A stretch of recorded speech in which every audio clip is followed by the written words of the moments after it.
নমস্কার, কেমন আছেন সবাই? এলিয়ার গৃহকোণের আরও একটি নতুন ব্লগে আপনাদের সবাইকে স্বাগত। আজ একটা রান্নার রেসিপি শেয়ার করব আপনাদের সঙ্গে। অনেক দিন ধরে মেয়ে বলছিল বানানোর জন্য পনিরের একটা রেসিপি, তো পনিরের একটা রেসিপি আপনাদের সাথে শেয়ার করব। তো চলুন কিভাবে আমি রান্না করছি সেটাই আপনাদের সাথে আজ শেয়ার করি।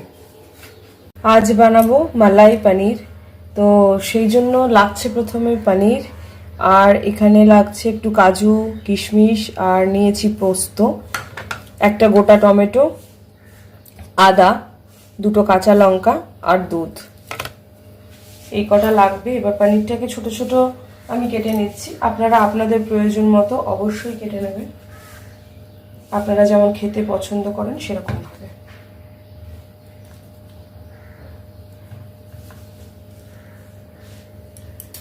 কিউব আকারে আমি কেটে নিয়েছি পনিরগুলোকে। এবার মিক্সিং জারে এই যে কাজু কিশমিশ পোস্ত আছে এটাকে পেস্ট করে নেব, আর তার মধ্যে একসাথে এই টমেটোটাকেও পেস্ট করে নেব। টমেটো, আদা, সমস্ত কিছু এইগুলো সব একসাথে পেস্ট করে নেব। এগুলো সব আমি আগে থেকে ধুয়ে রেখেছি। খুব তাড়াতাড়ি হয়ে যায় রান্নাটা, আর ভীষণ টেস্টিও হয়। ভাতের সাথে, রুটির সাথে, পরোটার সাথে, যে কোনো কিছুর সাথে এটা খাওয়া যায়। রুটি বা পরোটা, নান এগুলোর সাথে বেশি ভালো লাগে। আপনাদের আজকের কি দুপুরের মেনু অবশ্যই জানাবেন আমাকে। আমার তো আজকে এটাই দুপুরের মেনু, আর কিছু একটা হালকা কিছু বানাবো।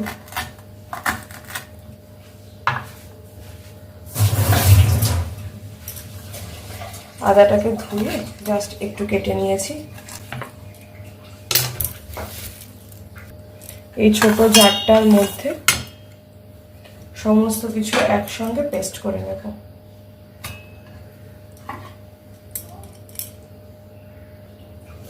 নিয়ে নিয়েছি, এবার সবটা পেস্ট করে ফিরছি। এই যে পেস্ট আমার রেডি। এবার পনিরগুলোকে একটু হালকা করে ভেজে নেব।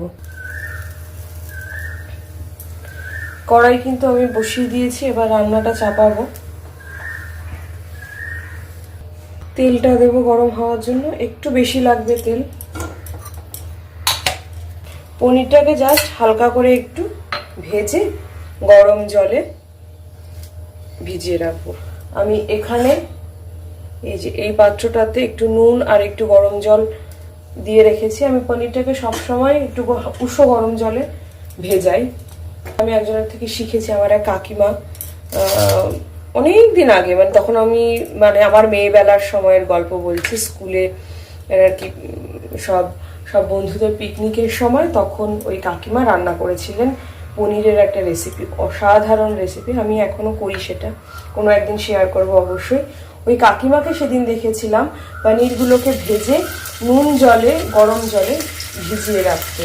কত মানুষের থেকে যে কত কিছু শেখা যায় তার কোনো শেষ নেই। প্রতিটা মানুষের থেকেই কিছু না কিছু শেখার আছে। তো তাই ভেজে ভিজিয়ে রাখে, বলে কি ঢেলে দিলে না হলে একদম ভেঙে যায় না, একটু শক্ত হয়ে থাকে, আর পনিরটার মধ্যে নুনটা ঢুকে যায়। তো ওনার লজিকটা আমার ভালোই লেগেছিল। তারপর থেকে দেখলাম মা যখনই রান্না করে, মাও পনিরটাকে ওই গরম জলে নুনের মধ্যে ভিজিয়ে রাখে। এখান থেকেই শিখলাম, আমিও তাই এখন করি। তো সত্যি উপকার হয়। পনিরগুলো না টুকরো টুকরো হয়ে যায় না, গুঁড়ো গুঁড়ো হয়ে যায় না। আমার পনিরগুলো একদম গোটা গোটা থাকে। এই দেখুন গোল্ডেন হয়ে গেছে, এর থেকে বেশি আর করবো না,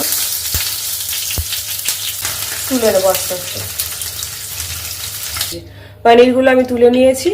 এবার দেবো গোটা গরম মশলা ফোড়ন। আমার মেয়েরা না এলাচটা একদম পছন্দ করে না, মুখে পড়লে ওদের খুব অসুবিধা হয়। গোটা গরম মশলা আর গোটা জিরে, এই জন্য খুব অল্প পরিমাণেই আমি গোটা গরম মশলা ফোড়ন দিয়েছি। একটু বেশি দিলে ফ্লেভারটা ভালো হয়, কিন্তু ওরা একদমই দেখি এটা পছন্দ করে না। এই যে এবার কিন্তু দেবো আমি পেস্টটা।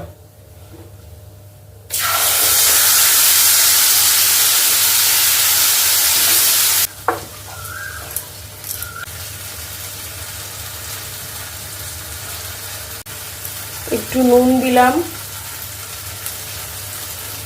একটু হলুদ দেব। ভালো করে এটাকে কষাতে হবে। খুব তাড়াতাড়ি রান্নাটা হয়ে যায়, ভীষণ তাড়াতাড়ি। আর এর মধ্যে দেবো একটু মটরশুঁটি, আমার মেয়েরা ভীষণ পছন্দ করে মটরশুঁটি খেতে। স্প্রাউট হয়ে গেছে মটরশুঁটিগুলো। আপনারা চাইলে এর মধ্যে যে কোনো সবজিও অ্যাড করতে পারেন, যে কোনো সবজি অ্যাড করতে পারেন, লাইক গাজর, ক্যাপসিকাম, তারপরে ফুলকপি, যে কোনো কিছু। কিন্তু আমি ওরকমভাবেও মাঝে মাঝে করি। আজকে একটু ইচ্ছা হলো প্লেন করি। রোজ দিন সবজি দিয়ে খেতে পছন্দ করবে না, প্রায়ই আমি পনিরটা করি, কারণ ওদের পনিরটা ভীষণ পছন্দের, আর আমি ভেজিটেবলসগুলো দিয়েই করি। তো আজ ভাবলাম ঠিক আছে ভেজিটেবলস ছাড়াই করি। এবার বাকি যে ড্রাই স্পাইসেসগুলো আছে সেটা এক এক করে অ্যাড করছি। এই যে হচ্ছে জিরে গুঁড়ো, একটু ধনে গুঁড়ো দেবো, আর দেবো একটু Kashmiri red chilli powder, just কালারটা হবে, আর কিছু না। এটাকে ভালো মিশিয়ে নেব।